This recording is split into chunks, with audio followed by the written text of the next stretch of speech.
Welcome back to The Rich Eisen Show. It is the reigning Emmy Award winner for Outstanding Comedy Series because of the writing and especially also because of the acting with Julia Louis-Dreyfus, Anna Chlumsky, and Tony Hale has been on that show. And because of you, sir, back here on The Rich Eisen Show, Matt Walsh. Good to see you. Thank you again, Rich. You play Mike McClintock in this show, the PR man. Yes. And I'm wondering what you thought of the recent headline where Trump has been accused of playing his own PR guy.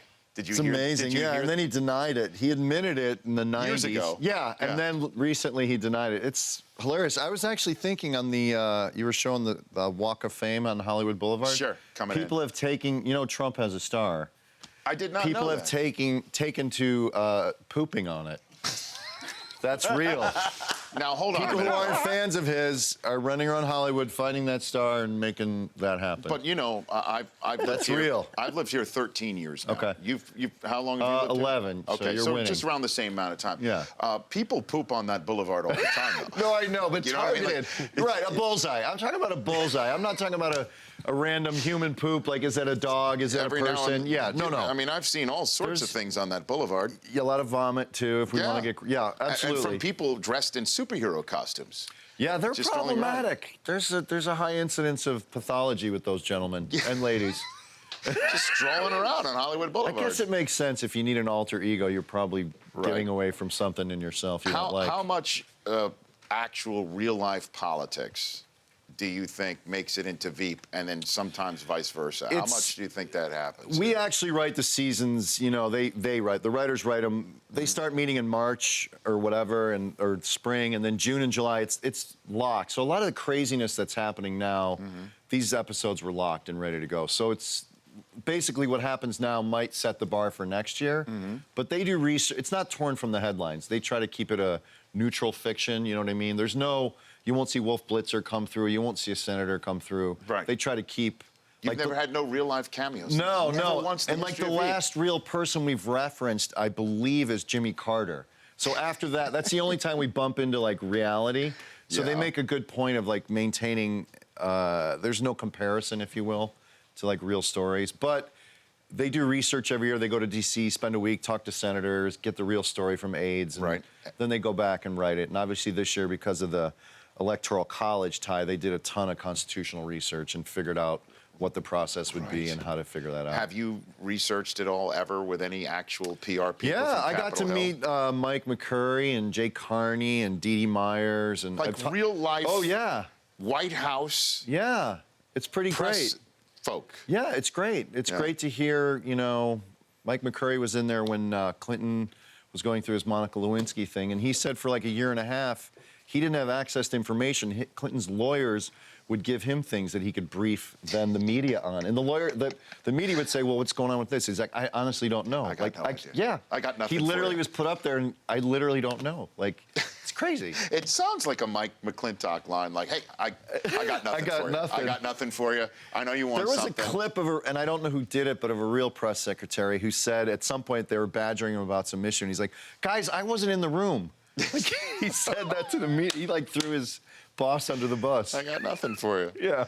Matt Walsh here on The Rich Eisen Show. Okay, so you've done the Bear Down podcast, no longer called the Bear Down podcast. We're transitioning. Why? It's just, there's not enough Chicago Bear stuff to talk about? It's a world of marketing, as you know. We need a broader subject matter, and we need to reach a bigger base to generate revenue. Not to generate revenue, but we basically were doing stories that weren't about the Bears anyway, so we just repackaged it. And now UCB has like a deal with a place called Digital, so we have better support, better production. Okay. So it's UCB Sports and Leisure. But because I would think Jay Cutler would be a content-generating machine. I'm tired of talking about Jay Cutler. Too bad, I really am. Too bad. I know. We're stuck with him.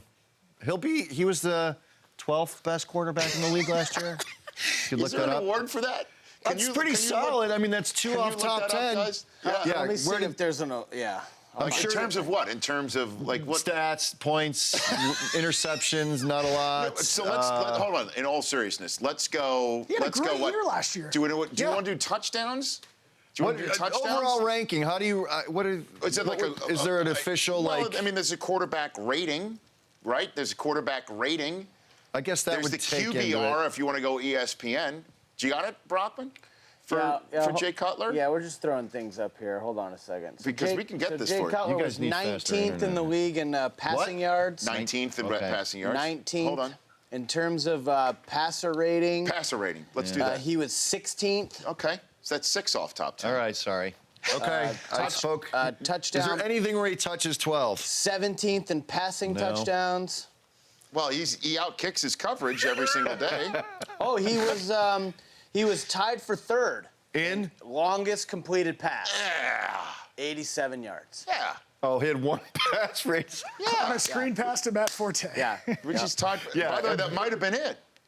That's it. That might have been it. Like Well, maybe that pulls the aggregate average to 14. Because I remember when he first got to Chicago, Matt, like there was like parades on Michigan Avenue. Yeah. Pretty It much. was- They were so fired up to get Jay It's Cutler. a gift to have a real quarterback since Sid Luckman. Like, Right. truthfully, he's a legit talent. Correct. And we had a passing offense, and now we have receivers like Jeffrey, and this kid Kevin White could be amazing. I mean, what a bummer that was last year. I know. But we'll have him this year.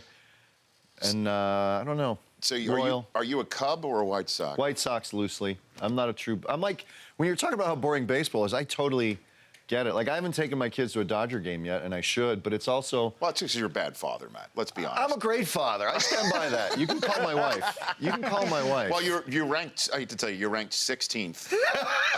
But I had on the the list. longest day trip with my children for 84 yards. Yes, you did.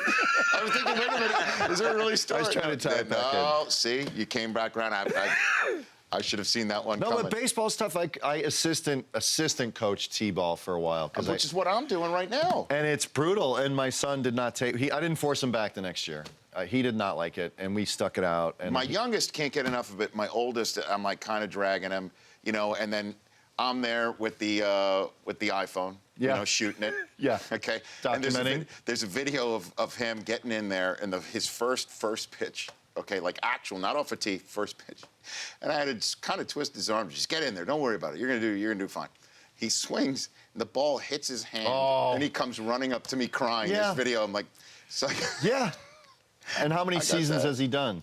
he stuck it out another one, but I think we're done. Same with mine. I couldn't force him. I think we're done on that front. It could be the youngest, can't get enough of it. Yeah, my son was like, these kids are all sporty, and they've been playing forever, Dad. I'm no good, and I don't like it. I'm like, all right. Yeah, I mean, at that point in time, what are you going to do? I know. But it's very difficult too. Like every time I see the Spinal Tap, don't worry, this is all going to make sense at some point. The album name was Smell the Glove. Yeah. That's what these kids are all doing. Yeah. They just put the glove over their face. And they're like, I'm like, hey, come on, the balls could be hit to you, like, get ready. Or facing the outfield wall. They do that a lot. They like turn towards the home run wall, and they're like, what's out there? But we're going to make baseball great again, man. We're going to do that. Speed it up. Try, do something with it. Is there equivalent of a three-point line in I baseball? don't know, there is not. They can't do that. But It would ruin all the stats. That would definitely be something that would be traditionalist. We had a game when I was on a angry. sketch show called UCB, Upright Citizens Brigade, and we had a game called Thunderball where there was a gun circle where you could run to this circle and pull a gun out at any point. And there were roving dogs on the field. And there was a vehicle that would come out like kind of Thunderball, rollerball style that you'd have to avoid during the game. These Right. are just possible ways to make baseball better. Granted, Well, we just had the commissioner of baseball on the show last week. Had you have been on prior to that, we would have run that one up the flagpole. I'll push Thunderball if I meet him. Thunderball. Thunderball. Matt Walsh here on the Rich Eisen Show. Before I let you go, I want to see, because we follow you on Twitter at Mr. Matt Walsh. We noticed your mom was commenting on the show. Yeah. And the tweet that you sent out, do we have that up? Is, I guess, a text that she sent you? Is Yeah, this it's a text, yeah. Just watched the first 3 episodes of Veep. Getting a little raunchy, ? So I guess it's like getting a little raunchy? Is that, how would you read that I think she inflection? feels. I think she thinks it's getting raunchier. Would be my inference from It said that. seems to slow the show down. Yeah. So it's like the pace of play as well in Yeah. baseball. Used to be show was over before you knew it, but now it lasts longer. Just an observation. Still has some good laughs. Yeah. That's your mom. That's my mom in a nutshell. She's not a fan of the Tell you new like it is. season, but she loves me, so she still watches it. A few laughs, and then she sort of backs away by saying just an observation, as if those words didn't mean to hurt me. Just an observation. Just saying, not saying, just saying. Throwing some rocks Yeah. and then going, just an observation. My mom watches this show every day. Matt. And is she a fan? Well, I mean, she's a Jewish mom, so. But I mean, yeah, but not just that though. I will get critiques every now and then. But the thing that really upsets her is when, because she sometimes watches on the app version, the NFL Now app, and for some reason they were not being shown on it. She wants to like write a letter to the commissioner, like to Roger Go up Goodell. top? Like I'm like, Mom, let's not do this. Like, don't ruin this, Mom. my parents are my dad is one of the greatest letter writers of all time. Really? Oh, yeah. If you ever If have a someone problem with an pisses him airline, off at a restaurant or whatever, if you have a problem with an airline, you see me. really? Fixed. He'll go right up to the top, Oh, too? yeah, because they write letters. It's, Do you send it to the CEO of, like, United or... Whoever. Whoever. Yeah. All of And they that. get action. They get... Some. did that, the United Continental merger? My dad's idea. He pitched that? He pitched that? Well, while complaining about the exit row problem, at the same time. Thank you for coming on the show, Matt. Thank you really very appreciate much. it. Yep. Veep, every single Sunday night on HBO at 10:30 p.m. Eastern Time. And then there's A Better You, which premiered on October the 9th last That's year. just on demand. Yeah, and it's on demand as well. You're going to be in the new Ghostbusters movie, correct? Yes, I haven't seen it. Very excited. Oh, yeah? With Kristen Wiig and Kate McKinnon, Melissa McCarthy. Yeah. And I you? think it'll be funny, yeah. And me and Michael Williams, Omar. Okay. Yeah. Fantastic. Yeah. Look forward to it. Good to see you, sir. Thank you, brother. You bet. That's Matt Walsh here on The Rich Eisen Show. The Rich Eisen Show, weekdays at noon Eastern on Audience.